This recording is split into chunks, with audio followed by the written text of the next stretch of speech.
Avoir un diplôme étranger tout en étudiant au Sénégal est désormais possible. Une formation professionnelle sur mesure qui a pour principal objectif la professionnalisation des cadres d'entreprise, dirigeants, managers et collaborateurs, des profs de renommée internationale, le tout regroupé dans l'Institut de haute étude de Dakar qui fait partie du groupe UHE implanté dans plusieurs pays d'Afrique, d'Asie et d'Europe. Bref, cet institut a recours aux méthodes pédagogiques avancées, utilisant des technologies de communication et de collaboration et met aussi l'accent essentiellement sur ces trois variables, promouvoir les valeurs d'éthique, d'innovation et d'ouverture sur le monde des affaires. Quels sont les enjeux et les défis de cette approche innovatrice? Comment se passe l'insertion professionnelle de ces diplômés? Réponse dans un entretien exclusif avec M. Nyang Amadoussa, ce DG qui fait du management un état d'esprit. Salut chers amis fidèles téléspectateurs de la RTV, je m'appelle Abdoulaye Kane. Bienvenue dans ce deuxième numéro de votre émission Coaching Gagnant.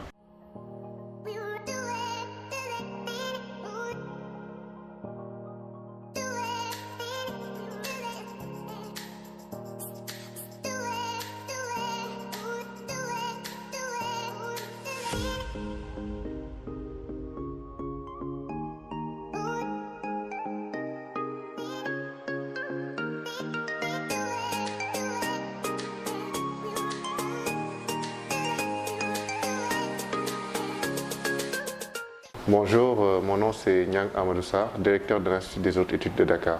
Donc l'Institut des hautes études de Dakar fait partie d'un réseau d'universités qui se trouve un peu partout dans le monde, que ce soit en Afrique du Nord, en Tunisie ou particulièrement nous avons cette université avec des partenariats assez solides avec des universités françaises telles que Jean Moulin, Lyon 3, Montesquieu, Bordeaux 4, Nice, Antipolis. C'est en ce sens même que nous avons développé des partenariats avec des universités canadiennes depuis quelques années. Aussi, nous sommes implantés sur Paris, au niveau de la Défense à Courbevoie et à Bruxelles. Nous avons aussi des antennes un peu partout en Afrique, que ce soit à Abidjan, au Congo. Donc c'est une école qui existe, comme je l'ai précédemment dit, depuis 20 ans, avec plus de 5000 étudiants à travers le monde et plusieurs promotions. Notre particularité par rapport à beaucoup d'universités, par rapport aux autres universités publiques et privées, se trouve au niveau des programmes. Nous avons des programmes vraiment innovants qui permettent vraiment aux étudiants d'être up-to-date. Quand on parle up-to-date, c'est être à jour. Parce que le monde est en perpétuelle évolution et les étudiants en ce sens ont la possibilité de commencer leurs études sur Dakar et de poursuivre à l'étranger. Ça veut dire que l'étudiant peut faire sa première année sur Dakar, sa deuxième année sur Paris s'il le souhaite, sa troisième année en Tunisie, d'où la mobilité de l'étudiant. Nous avons aussi la possibilité d'offrir des stages à l'étranger à tous nos étudiants. Voilà, ça c'était pour faire une présentation un peu bref de l'Institut des hautes études de Dakar qui fait partie de ce réseau vraiment d'universités de renommée qui est le groupe IHE. Les stages à l'étranger, nous bénéficions vraiment de beaucoup de partenaires à l'étranger, de très grandes sociétés qui la plupart du temps au fait nous plaçons la plupart du temps des étudiants tunisiens en France. Pour ce qui est de la France, ça tourne beaucoup plus autour du tourisme parce que les étudiants n'ont pas cette difficulté d'être hébergés par les hôtels. Ça, c'est la réalité. Parce qu'en France, ce qui se passe, c'est un problème d'hébergement. Donc, les étudiants qui font tourisme, et nous faisons partie aussi dans ce domaine-là de l'AFEF, c'est de l'Association francophone des établissements touristiques et de l'AMFOR. Donc, souvent, les étudiants qui font pratiquement 5 ans d'études chez nous en tourisme, ils sont souvent embauchés directement par des groupes tels que le groupe Accor, parce que nous avons vraiment des partenariats assez solides avec ces groupes-là. Ça, c'est ce qui concerne le tourisme et les stages. Pour les autres stages, la plupart du temps, nous plaçons nos étudiants en Tunisie et au Maroc, si ce n'est pas au Sénégal, dans la mesure où le problème de visa ne se pose pas. Mais c'est à l'étudiant de prendre en charge son billet d'avion et nous trouvons souvent des stages rémunérés dans des banques, des sociétés d'assurance et j'en passe. Par rapport à la qualité de l'enseignement, ça c'est par rapport aux témoignages de nos étudiants, parce que je pense qu'ils sont les mieux placés pour pouvoir nous parler un peu de la qualité de l'enseignement au vu de ce qui se passe souvent dans le domaine national en général. Parce que nous faisons partie d'un groupe et nos programmes répondent à des normes. À des normes par rapport à la qualité, par rapport aussi au recrutement des profs, parce que la plupart du temps, nous travaillons avec des profs docteurs. Sans compter cela, nous avons environ 30% d'enseignants étrangers par rapport à des parcours qui sont instaurés au niveau de l'établissement. Donc nous avons des enseignants qui viennent de Paris, souvent de Paris 13, de Bordeaux, de Lyon. Aussi nous avons éventuellement des enseignants qui nous viennent du Canada, d'autres qui viennent aussi de la Tunisie et qui enseignent souvent à l'Institut supérieur de gestion, qui est la première école de gestion en Tunisie. Donc c'est un programme délocalisé qui change d'année en année pour être vraiment en phase avec ce qui se passe dans le monde. Moi, j'ai l'habitude de dire que dans ce pays, les programmes n'évoluent pas parce que le programme souvent qu'on a fait au bac, c'est le même programme que nos parents ont fait au bac et c'est le même programme qui est en train de continuer. Alors que maintenant, on nous parle de nouvelles filières, d'autres domaines qui sont en train de naître tels que, comment dirais-je, la finance islamique qui est venue un peu en retard. Il y a aussi tout ce qui est finance internationale avec tout ce qui est monnaie électronique, tout ce qui est Bitcoin. Il y a d'autres filières qui sont en train de naître.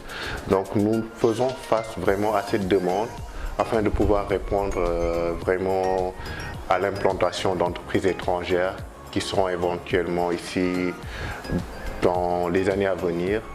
Donc l'essentiel, c'est vraiment répondre par rapport à cette question de la qualité de l'enseignement, c'est vraiment de pouvoir répondre à cette demande du marché. Et puis on a l'habitude aussi d'entendre, je vais le dire, ça vient des étudiants, que ce que nous faisons en première et deuxième année, peut-être que c'est ça notre force. La plupart des écoles le font en troisième année master. Parce que le programme est défini, je dis bien, par l'Académie de Versailles en France. Les filières phares, parce que dans le domaine de l'enseignement, il y a plusieurs pôles. On ne parle pas seulement de filières, il y a plusieurs pôles. Et il y a des normes à respecter par rapport à ces pôles avec le système LMD. Il y a les sciences juridiques, tout ce qui tourne autour du droit. Droit privé, droit des affaires, droit public. Il y a aussi tout ce qui tourne autour de la gestion générale, management, comptabilité, finance. Il y a aussi l'informatique qu'on est en train de développer cette année, tout ce qui est technologie réseau informatique, multimédia, informatique appliquée à la gestion et j'en passe. Donc en se rapprochant de nous, les étudiants auront vraiment cette panoplie de formations à prendre. Ils peuvent nous interroger sur cela. Éventuellement, d'ici les années à venir, on est en train vraiment de nous lancer dans tout ce qui tourne autour de l'ingénierie, tout ce qui est biomédical, tout ce qui est santé, médecine. Voilà, donc on est en pourparlers avec certaines universités et éventuellement, d'ici l'année prochaine, on aura un diplôme canadien et un autre diplôme français de l'ISTEC Paris. Oui, bien sûr que nous délivrons des diplômes sénégalais, d'autant plus que nous sommes agréés par l'État sénégalais. Donc on a l'agrément numéro 176 de la direction de l'enseignement supérieur privé. En plus de ces diplômes sénégalais, nous avons la possibilité d'offrir à nos étudiants un diplôme français, donc reconnu en France, RNCP homologué. Nous avons aussi la possibilité d'offrir des diplômes canadiens, je dis bien, et puis plusieurs certifications. Donc c'est un peu ça les avantages qui existent chez nous. C'est être au Sénégal tout en étant sur l'international. Bonjour, en plus de cela, nous avons une autre structure qui s'occupe de tout ce qui est orientation, placement et conseil pour les étudiants et les professionnels pour l'étranger.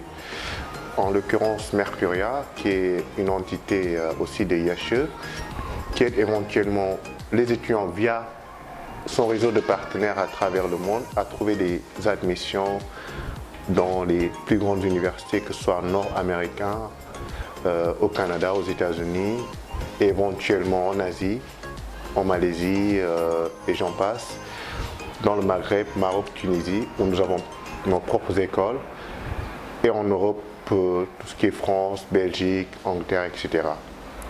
Donc ça, si l'étudiant vient et nous demande éventuellement d'aller s'inscrire directement, ce n'est pas forcément qu'il doit faire cours à IHE Dakar puis continuer à l'étranger. Nous pouvons l'aider à trouver une admission et faire l'accompagnement pour l'obtention d'un visa à l'étranger.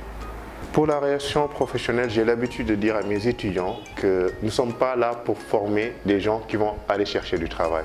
Nous sommes plutôt là pour former des créateurs d'emplois. Je pense qu'en disant cela, ça résume beaucoup de choses. Nous formons des entrepreneurs. On a l'habitude de dire chez nous que nos diplômés font du management un état d'esprit. Et c'est vraiment un état d'esprit. D'autant plus que la plupart de nos étudiants qui sont déjà passés ici vraiment occupent des places de responsabilité dans ce pays et à l'étranger. Donc j'ai l'habitude de dire que nous n'avons pas encore de chômeurs, en rigolant. J'en ai pas encore rencontré en tout cas, parce que la plupart d'entre eux ne cherchent pas mais plutôt créent. Donc nous sommes depuis quelques années en partenariat avec la mairie des Parcelles Assainies, donc qui nous a vraiment accueillis à bras ouverts afin de faciliter l'insertion et puis l'éducation des jeunes de leur commune. Et vraiment nous avons trouvé cela vraiment noble. Nous avons trouvé le geste noble d'accompagner des jeunes qui étaient en quête de savoir. Et nous avons aussi une responsabilité sociétale, ce qu'on appelle la RSE au niveau des entreprises. Nous avons cette responsabilité de donner à tout un chacun la chance de pouvoir bénéficier d'enseignements de qualité. Donc c'est pourquoi on a vraiment adhéré à leur projet. Et depuis quelques années, vraiment, le partenariat ne fait que progresser vraiment dans une optique de qualité. Et nous remercions en ce sens le maire et tous les partenaires qui nous appuient par rapport et qui travaillent pour œuvrer pour le développement du Sénégal. Au niveau de la formation, c'est le créneau qui nous intéresse le plus parce qu'une jeunesse vraiment bien formée prétend vraiment à un avenir certain. Et comme disait Nelson Mandela, l'éducation est l'arme la plus puissante pour changer le monde. Et je pense qu'en nous focalisant sur une bonne éducation, en formant bien notre jeunesse, on pourrait vraiment aspirer à de meilleurs avenirs. Donc je vais finir par cela. Moi, j'exhorte vraiment la jeunesse sénégalaise vers l'entrepreneuriat. Parce que dans d'autres pays, aux États-Unis, on parle vraiment... ils ont même des zones où ils permettent à des jeunes de développer leur potentiel. Ça existe un peu dans les pays qui se développent de plus en plus. Pourquoi pas nous en Afrique, on ferait la même chose? Dans la mesure où la plupart des jeunes, même qui étaient expatriés, aspirent à revenir. Mais souvent, ne sont pas dans les conditions maximales pour réaliser leurs projets. J'exhorte vraiment l'État en général et les gouvernants à appuyer les jeunes dans leurs projets parce qu'une entreprise créée permet vraiment de résorber le taux de chômage qui est là, qui est galopante. Je remercie Monsieur le maire des Parcelles Assainies pour son engagement pour la jeunesse. Je remercie au passage aussi son directeur de cabinet, M. Kouala, et l'ensemble de son équipe pour le travail rendu. Je remercie aussi la RTV à travers Coaching Gagnant et leur souhaite au passage bon vent parce que je pense que c'est une télé qui a de l'avenir, pilotée par des jeunes ambitieux et qui apporteront beaucoup à la jeunesse de demain. Merci. C'est tout pour ce deuxième numéro de votre émission Coaching Gagnant. La prochaine fois, nous irons à la rencontre d'un autre self-made man qui nous racontera les étapes de son succès. Pour bénéficier aussi des bourses d'études de formation professionnelle, vous pouvez nous joindre directement sur notre numéro 77 424 99 35. À bientôt pour un nouveau numéro.